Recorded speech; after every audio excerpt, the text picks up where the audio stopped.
Environment से on an average 15 से 17 questions आते हैं प्रीलिम्स में, ठीक है। और ये एक आपका गेम चेंजर बन सकता है अगर आपको प्रीलिम्स क्लियर करना है, ठीक है। तो नेक्स्ट हम इसी वीडियो में देखेंगे प्रीलिम्स 2024 के क्वेश्चंस, और फिर बाद में देखेंगे कि हमें स्ट्रैटेजी क्या होनी चाहिए एनवायरनमेंट के लिए, ठीक है। तो शुरू करते हैं।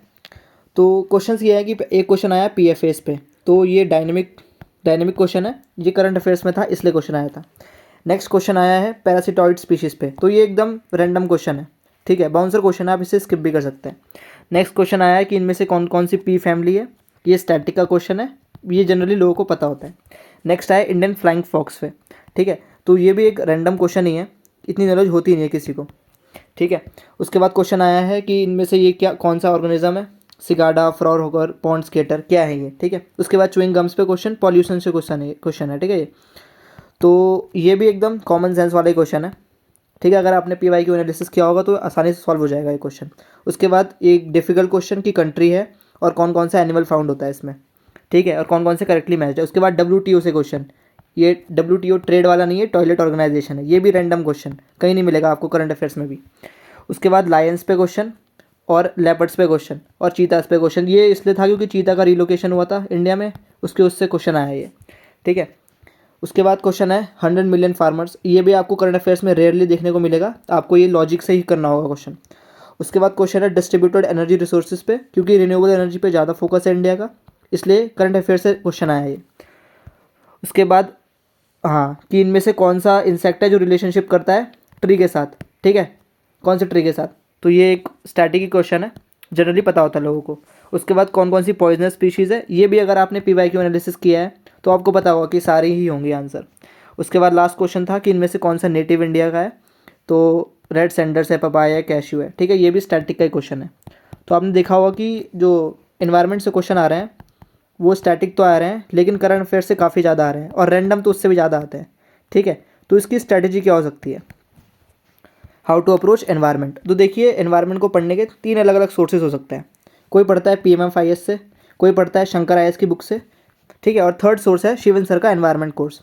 अब देखिए इन अगर बुक से अगर आपको सेल्फ स्टडी करनी है तो ये 2 बुक्स हैं, ठीक है। अगर इनमें से मेरी मानिए तो आप PMFIS पढ़िए, क्योंकि इसमें ज़्यादा कंटेंट है और इसके ग्राफिक्स भी बहुत ज़्यादा अच्छे हैं और बुक बहुत एंगेजिंग है। वहाँ शंकर IAS जो है उसमें इतने एंगेजमेंट नहीं हो पाती है और आपको बोर कर देगी ये बुक, लेकिन PMFIS काफ़ी अच्छी बुक है, ठीक है, आप इसके साथ जा सकते हैं। शंकर IAS थोड़ी बल्कि कम है, बस यही इसका एक फ़ायदा है। PMF आपको सेलेक्टिवली पढ़ना होगा, नहीं तो ये बहुत ज़्यादा बुक हो जाएगी, 400+ पेजेस की बुक पढ़ जाती है ये, ठीक है। और अगर आपको कोर्स करना है, खुद नहीं पढ़ना है, तो शिवन सर का एनवायरनमेंट कोर्स बहुत अच्छा है, एकदम अफोर्डेबल है और बहुत ही अच्छा कोर्स है, ठीक है। नेक्स्ट, तो ये तो बुक की बात हो गई और कोर्स की बात होगी। नेक्स्ट कैसे करना है, सिर्फ आपको इस कोर्स पढ़ के या इस बुक से पढ़ के कुछ नहीं होगा, ठीक है। उसके बाद आपको क्या करना है, आपको पढ़ना है प्रोटेक्टेड एरियाज इन न्यूज़, ठीक है, national park, wild life centuries, कौन कौन से बायोस्फीयर रिजर्व्स है, ये आपको रटे हुए होने चाहिए एकदम, ठीक है, कौन सी स्टेट है, कौन सी रिवर पास होती है इनसे।